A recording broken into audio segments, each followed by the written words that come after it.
அன்பானவர்களே, மனமகிழ்ச்சியின் நேரம் என்ற நிகழ்ச்சியின் மூலமாக உங்களை சந்திப்பதில் மகிழ்ச்சி அடைகிறேன். அருமையான பெயர் வைத்திருக்கிறார்கள், மனமகிழ்ச்சி நேரம். இந்த காமா மினிஸ்ட்ரிஸ்க்காக கத்தரை துதிக்கிறேன். விசேஷமாக சாமியல் பிரதற்காக கத்தரை துதிக்கிறேன். இந்த நாள்லையும் உங்களோடு கத்தர் இடைபடுவாராக. விசேஷமாக உங்கள் துக்கம் சந்தோஷமாய் மாறும் என்கிற வசனத்தை நாம் இன்றைக்கு தியானிக்க போகிறோம். நான் வாசிக்கிறேன், கேளுங்க. யோவான் 16:20 மெய்யாகவே மெய்யாகவே நான் உங்களுக்கு சொல்கிறேன், நீங்கள் அழுது புலம்புவீர்கள், உலகமோ சந்தோஷப்படும், நீங்கள் துக்கப்படுவீர்கள், ஆனாலும் உங்கள் துக்கம் சந்தோஷமாய் மாறும். கர்த்தர் சொல்ற வார்த்தை என்ன அப்படின்னா, இன்னைக்கு யாரோ ஒருவருக்கு இந்த செய்தியை ஆண்டவர் கொடுக்க இருக்கிறார். உங்கள் துக்கம் சந்தோஷமாய் மாறும். இன்னைக்கு துக்கத்தோட, அழுகையோட, கண்ணீரோட நீங்க இருக்கலாம். என் துக்கம் எப்போ மாறும் அப்படின்னு சொல்லி ஏதாவது ஒரு பிரச்சனையில, போராட்டத்துக்கு மத்தியில நீங்க இருக்கலாம். ஆனா வேதம் சொல்கிறது, கர்த்தர் சொல்கிறார், உங்கள் துக்கம் சந்தோஷமாய் மாறும் என்று ஆண்டவர் சொல்லுகிறார். அதனால கவலைப்பட்டு சோர்ந்து போய் கண்ணீரோட இருக்கிறீங்களா? அன்னைக்கு நம்ம வேதாந்தத்துல யாருடைய துக்கத்தை ஆண்டவர் சந்தோஷமாய் மாற்றினார் என்று பார்க்க போகிறோம். இந்த வசனம் இந்த இடத்துல வர்றதுக்கு முக்கியமான காரணம், ஆண்டவர் தன்னுடைய சீசர்களை பார்த்து ஆண்டவர் சொல்றார். ஏன்னா தன்னுடைய மரணத்தை குறித்து சீசர்களோடு வெளிப்படையா பேசுறார். சீசர்களுடைய இருதயம் துக்கமாயிருச்சு. ஆண்டவரோடையே 3 வருஷம் இருந்திருக்காங்க. மீன் பிடிக்கிற தொழிலை விட்டு, வரி வசூலிக்கிற தொழிலெல்லாம் விட்டுட்டு ஆண்டவர் பின்னாடி வந்திருக்காங்க. ஆண்டவர் பின்னாடி இருக்கும்போது உணவுக்கோ பொருளாதாரத்துக்கோ எந்த பிரச்சனையும் இல்லை. அப்படிதான் 5 அப்போ 2 மீனை 5000 பேருக்கு ஆண்டவர் போஷித்து அப்படியெல்லாம் ஆண்டவர் அற்புதம் செய்கிறார். அதையெல்லாம் கூட இருந்து பார்த்தவர்கள் திடீர்னு ஆண்டவர் எடுத்துக்கொள்ளப்படுவார் அப்படிங்கிற செய்தி கேட்ட உடனே அவளுடைய இருதயம் துக்கமா இருந்துச்சு. அதனால ஆண்டவர் சொல்றார், நீங்க துக்கப்படுவீங்க, உலகம் சந்தோஷப்படும். சிலுவையில் அடிக்கிற நாட்கள்ல நடக்கிற காரியத்தை ஆண்டவர் சொல்லுகிறார். ஆனால் உங்கள் துக்கம் சந்தோஷமாய் மாறும் என்று கர்த்தர் சொல்லுகிறார். இன்னைக்கு நம்முடைய வாழ்க்கையில இருக்கிற துக்கம் எல்லாம் சந்தோஷமாய் மாறும் என்று கர்த்தர் சொல்லுகிறார். பாருங்க, இன்னைக்கு ஆண்டவர் நம்மோடு பேசுகிற காரியம் பாருங்க. அதுக்கு பிறகு ஆண்டவர் ஒரு ஓமையை சொல்றார். ஸ்திரீயானவளுக்கு பிரசவ காலம் வந்திருக்கும் போது அவள் துக்கம் அடைகிறார். பிள்ளை பெற்ற உடனே ஒரு மனுஷனை உலகத்தில் பிறந்தான் என்று சந்தோஷத்தினால் அப்புறம் உபத்திரவத்தை நினையாள். இன்னைக்கு பாருங்க, ஒரு குழந்தை பிறக்குது அப்படின்னு உடனே அந்த பிரசவ வலியை குறித்து தாய்க்குள்ள ஒரு போராட்டம் இருக்கும். அந்த வலி வேதனை உலகத்திலேயே இருக்கிறதுலே மோசமான வலி பிரசவ வலின்னு தான் சொல்கிறாங்க. வேதாந்தப்படி நம்ம பார்த்தோம் அப்படின்னா அது ஒரு சாபத்தினால் வந்தது பாருங்க. ஆனால் அந்த வலியை அந்த பெண் தாங்கி அதற்கு பிறகு ஒரு மகனை பெற்று எடுத்த உடனே, மகனையோ மகளையோ பெற்று எடுத்த உடனே சந்தோஷத்தினால அந்த வழியில இருந்த துக்கம் எல்லாம் மாறிடும். அதே மாதிரி தான் ஆண்டவர் சொல்லுகிறார், உங்கள் துக்கம் சந்தோஷமாய் மாறும். யாருடைய துக்கத்தை எல்லாம் ஆண்டவர் சந்தோஷமாய் மாற்றினார் என்று நம்ம இன்னைக்கு தியானிக்கலாம். முதலாவது எடுத்து வாசிக்கிறேன் கேளுங்க. ஆதியாகமம் 24வது அதிகாரம் 67வது வசனம். அப்பொழுது ஈசாக்கு ரெபேக்காளை தன் தாய் சாராளுடைய கூடாரத்துக்கு அழைத்து கொண்டு போய் அவளை தனக்கு மனைவியாக்கி கொண்டு அவளை நேசித்தான். ஈசாக்கு தன் தாய்க்காக கொண்டிருந்த துக்கம் நீங்கி ஆறுதல் அடைந்தான். இன்னைக்கு ஆண்டவர் சொல்லுகிற ஒரு காரியம், ஈசாக்கு ஒரு துக்க முகத்தோடு இருக்கிறான். ஏனென்றால் ஈசாக்குடைய தாய் அவங்க 90 வயதில் இருக்கும்போது பிறந்த ஒரு பையன் பாருங்க. இப்போ ஒரு பாட்டியாக இருக்க வேண்டிய வயசில் தாயாக இருக்கிறான். அது ஆண்டவர் செஞ்ச மிராக்கிள். அப்போ அந்த அன்பு எப்படி இருக்கும்? பொதுவாக ஒரு பழமொழி சொல்லுவாங்கல்ல, பாட்டி வளர்த்த பிள்ளை பேய் பிள்ளைன்னு சொல்லி. அது அப்படி இல்லை. பாட்டி வளர்த்த பிள்ளை பேரும் புகழும் பெற்ற பிள்ளை. அப்படி இருந்த ஒரு பிள்ளைய அவர் பெற்றெடுக்கிறார். பெற்றெடுத்து தன் தாய் 127 வயதில் மரித்து போகிறார்கள். கிட்டத்தட்ட 37 வருஷம் தாயுடைய அரவணைப்பில் இருக்கிறார். அதுக்கு பிறகு தாய் மரித்து போயிட்டார். அதுக்கு பிறகு தனிமை, மனிதன் தனிமையாக இருப்பது நல்லதெல்லாம் ஆண்டவர் சொல்றார். அதுக்கு பிறகு தகப்பன் முடிவு பண்ணி ஒரு பெண் பார்க்கறதுக்காக எலியாசரை அனுப்புகிறார். அப்படி அனுப்பி ஒரு பெண்ணை பார்த்து அந்த காரியம் கத்தரால் வந்ததுன்னு சொல்லி அந்த பெண்ணை பார்த்து அவங்க அதுக்கு பிறகு நம்ம இந்த நாளில் பார்த்தீங்க அப்படின்னா ஈசாக்கு உடைய லைஃப்பில் ஒரு துக்கம், தாய் இறந்த துக்கம் இருந்துச்சு. கிட்டத்தட்ட 3 ஆண்டுகள் கழித்து 40 வயதில் அவனுக்கு திருமணம் ஒழுங்கு செய்யப்படுகிறார். அப்போ ஈசாக்கு தன் தாய்க்காக கொண்டிருந்த துக்கம் நீங்கி ஆறுதல் அடைந்தான். நீ குடும்பத்தில் யாரையாவது இழந்து துக்கத்தோடு இருக்கிறீங்களா? பெற்றோரை இழந்திருக்கிறீங்களா? இல்லை பிள்ளைகளை இழந்திருக்கீங்களா? உடன் பிறந்தவங்களை இழந்திருக்கீங்களா? யாரையாவது அவங்க இழந்து நீங்கள் ஒருவேளை துக்கத்தோட கவலையோட கண்ணீரோடு இருக்கலாம். ஆண்டவர் சொல்லுகிறார், உங்கள் துக்கம் சந்தோஷமாய் மாறும் என்று கர்த்தர் சொல்லுகிறார். பாருங்க, ஈசாக்கு தன் தாய்க்காக கொண்டிருந்த துக்கம் நீங்கி அவன் சந்தோஷம் அடைந்தான், ஆறுதல் அடைந்தான். பாருங்க, இன்னைக்கு நம்முடைய வாழ்க்கையில இப்படிப்பட்ட எல்லா துக்கங்கள் நீங்கி நாம் சந்தோஷமாய் மாறுபடி கர்த்தர் சொல்கிறார். பாருங்க, திருமணத்தின் நிமித்தம் அவனுடைய துக்கம் நீங்கி சந்தோஷமானான். அதுக்கு பிறகு நம்ம வாசிச்சோம் அப்படின்னா அன்னாள் சம்பவத்தை வாசிக்கலாம். 1 சாமுவேல் 1வது அதிகாரத்தில் பாருங்க, கர்த்தர் அவள் கர்ப்பத்தை அடைத்தபடினால் அவருடைய சக்களத்தை அவளை துக்கப்படும்படியாக அவளை மிகவும் விசனப்படுத்தினார். பாருங்க, அன்னாளுடைய கணவர் எல்கானாக்கு 2 மனைவிகள், பெனினால் அன்னாள் இல்லை, அன்னாள் பெனி, 2 மனைவிகள் இருக்கிறாங்க. பாருங்க, 2 மனைவியில அன்னாள் தான் மூத்த மனைவியா இருக்கிறான். பாருங்க, இப்போ இந்த 2 மனைவியில அன்னாள் நான் நினைக்கிறேன் ஒருவேளை அன்னாளுக்கு முதல்ல கல்யாணம் முடிஞ்சு குழந்தை இல்லைன்னு உடனே அவளுக்கு பார்த்தீங்க அப்படின்னா 2வது திருமணத்தை கணவருக்கு எல்கானாக்கு அவளை முன்னின்று செஞ்சிருக்கலாம். பெனினால் அவளுக்கு 10 குழந்தைகள் பிறகு. இப்போ அன்னாள் குழந்தை இல்லாததுக்கு வருத்தப்பட்டதா வேதம் சொல்லப்படலை. கணவன் மனைவிக்குள்ள ஏதாவது பிரச்சனையே இல்லை. அன்னாள் அழுத உடனே ஏன் அழுகிற, ஏன் சஞ்சலப்படுகிற, ஏன் சாப்பிடாம இருக்கிற, 10 பிள்ளைகளை பார்க்கலாம், நான் உனக்கு அதிகமல்லவா, நான் ஒரு பிள்ளை அப்படின்லாம் சொல்கிறேன். இப்படி எல்லாம் சொல்லி அன்னாளோட மிகவும் நெருக்கமான கணவர். இப்போ கணவன் மனைவிக்கு இடையில பிரச்சனை இல்லை, குழந்தை இல்லைங்கிறது பிரச்சனை இல்லை, இப்படி எந்த பிரச்சனையுமே அன்னாளுக்கு இல்லை. அப்போ அன்னாளுடைய வாழ்க்கையில என்ன பிரச்சனை வருது? அன்னாளுடைய வாழ்க்கையில வந்த முக்கியமான பிரச்சனை என்ன அப்படின்னு பார்த்தா சக்களத்தினுடைய வார்த்தை. இன்னைக்கு மனிதனுடைய வார்த்தை உங்களை துக்கப்படுத்தலாம், மனிதனுடைய வார்த்தை உங்களை காயப்படுத்தலாம், மனிதன் உங்களை துக்கப்படுத்தும்படியாக இன்னைக்கு பேசி கொண்டிருக்கலாம். பாருங்க, இப்படிப்பட்ட நேரத்துல தான் ஆண்டவர் உங்களோடு பேசுகிறான். பாருங்க, இப்படிப்பட்ட சூழ்நிலையில அன்னாளுடைய வாழ்க்கையில நடந்தது, அவ தான் இருதயத்துல உள்ளதெல்லாம் தேவனிடத்துல ஊற்றினார். இன்னைக்கு உங்க லைஃப்ல இருக்கிற பிரச்சனை மாறணுமா? இருதயத்துல உள்ளதை எல்லாத்தையும் தேவனிடத்துல என்ன செய்யுங்க? ஊற்றிடுங்க. இன்னைக்கு தேவ சமூகத்துக்கு வரும்போது நீங்க ஒரு மீட்டிங் அட்டன் பண்ண போறீங்க, பைபிள் எடுத்துட்டு போவீங்க, பாட்டு புக்கு எடுத்துட்டு போவீங்க, காணிக்கை எடுத்துட்டு போவீங்க, பைபிள் பாட்டு புக்கெல்லாம் திரும்ப எடுத்துட்டு வந்துடுவீங்க, காணிக்கையே போட்டு வந்துடுவீங்க. அதே மாதிரி துக்கத்தோடு போகிறோம், வருத்தத்தோடு போகிறோம், சஞ்சலத்தோடு போகிறோம், கவலையோடு போகிறோம், கண்ணீரோடு போகிறோம். ஆனால் என்ன பண்ணுறோம்? திரும்ப வரும்போது பார்த்தீங்க அப்படின்னா அந்த கவலையை, துக்கத்தை அதை எடுத்து ஆண்டவர் சமூகத்தில் சொல்கிறீங்க, ஆண்டவர் எனக்கு இவ்வளோ துக்கம் இருக்குது, இவ்வளோ கவலை இருக்குது அப்படின்னு திரும்ப வந்துடும். ஆனால் வேதம் சொல்கிறது, அன்னாள் அப்புறம் அவள் துக்கமுகமாக இருக்கவில்லை.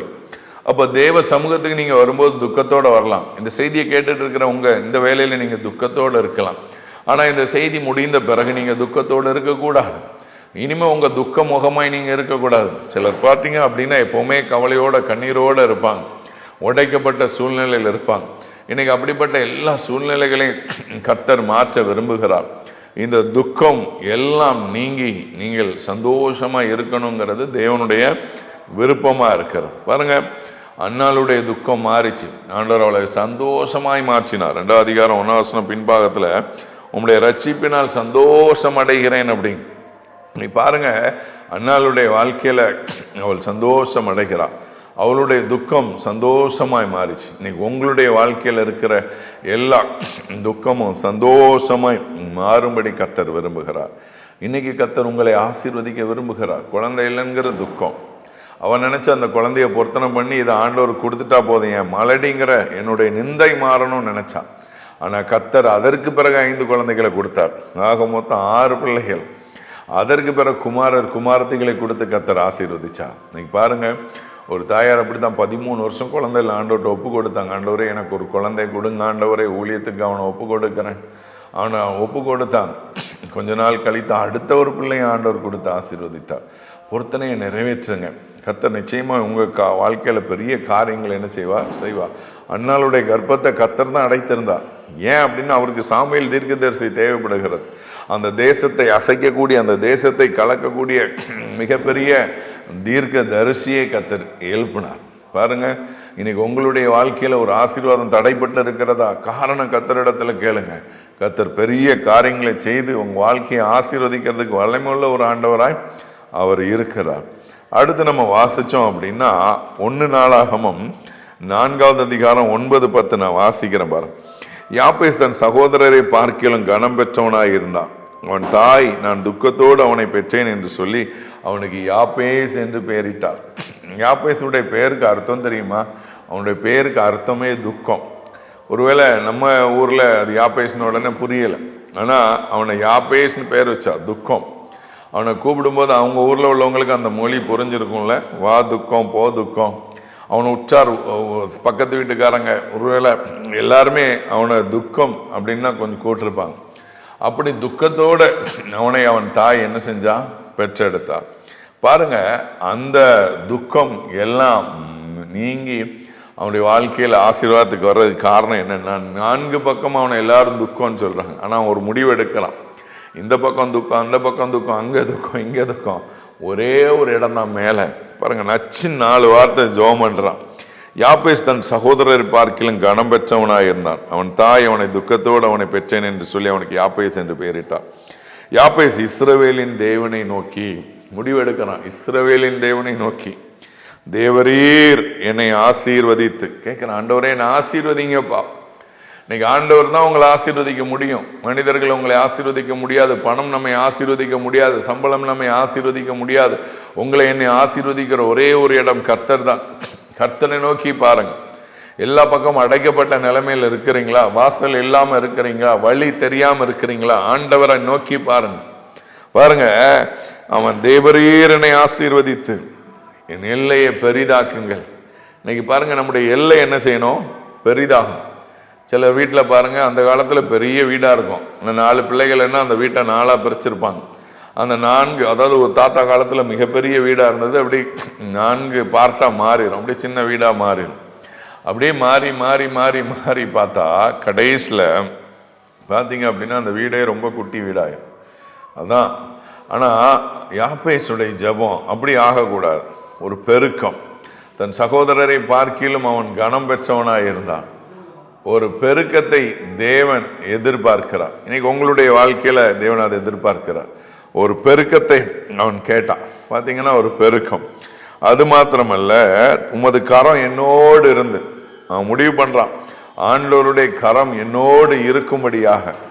அப்ப ஆண்டவருடைய கரம் அவனோடு இருந்துச்சு. தீங்கு என்னை துக்கப்படுத்தாதபடி என்னை வேண்டிக் கொண்டான். இன்னைக்கு ஆண்டவர்கிட்ட நம்ம வேண்டிக் கொள்ளணும். நம்முடைய வாழ்க்கையில துக்கங்கள், கவலைகள், கண்ணீர்கள் வராம இருக்கணும்னா கர்த்தரை நோக்கி ஜெபிக்கணும். ஈசாக்குடைய வாழ்க்கையில பார்த்தோம், அன்னாளுடைய வாழ்க்கையில பார்த்தோம், இங்க யாப்பேசுடைய வாழ்க்கையில துக்கம் சந்தோஷமாய் மாறுச்சு. அடுத்து யோபுடைய சரித்திரம் 2வது அதிகாரம் 13வது வசனம் வாசிக்கிறேன் பாருங்க. வந்து அவன் துக்கம் மகா கொடிய துக்கம் என்று கண்டு ஒருவர் அவனோடு ஒரு வார்த்தை பேசாமல் இரவு பகல் 7 நாள் தரையிலே உட்கார்ந்திருந்தார். இந்த வசனத்தை நம்ம அப்படியே லைட்டா வாசிச்சுட்டு கடந்து போயிடுறோம். ஆனா நல்லா பார்த்தீங்க அப்படின்னா அவனுடைய ஃப்ரெண்ட்ஸ் வராங்க. அவன் துக்கம் மகா கொடிய துக்கமா இருந்துச்சு. 1 நாள் இல்லை, 2 நாள் இல்லை, 7 நாள் அவனோடு அமர்ந்திருந்தார். அவனோட உட்கார்ந்து இருக்கிறாங்க.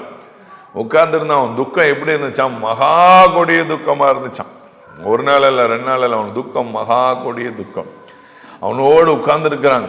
உட்கார்ந்து 7 நாள் ஒரு வார்த்தை கூட பேசல. யோசிச்சு பாருங்க, 7 நாள் அவனை பார்க்க வந்திருக்காங்க, வியாதிப்பட்டு இருக்கிறவன். அவனுடைய துக்கம் மகா கொடிய துக்கமா இருந்ததுனால ஒரு வார்த்தை கூட பேசாம 7 நாள் இருக்கிறான்.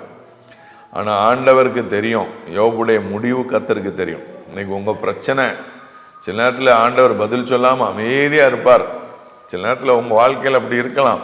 யோபுவை போல கடந்து வரலாம். ரொம்ப பெர்ஃபெக்டான ஆள் யோபு. யோபுட்ட எந்த மிஸ்டேக்கும் இல்லை. யோபுவை குறித்து கர்த்தர் சாத்தானிடத்தில் சவால் விடுகிறார்.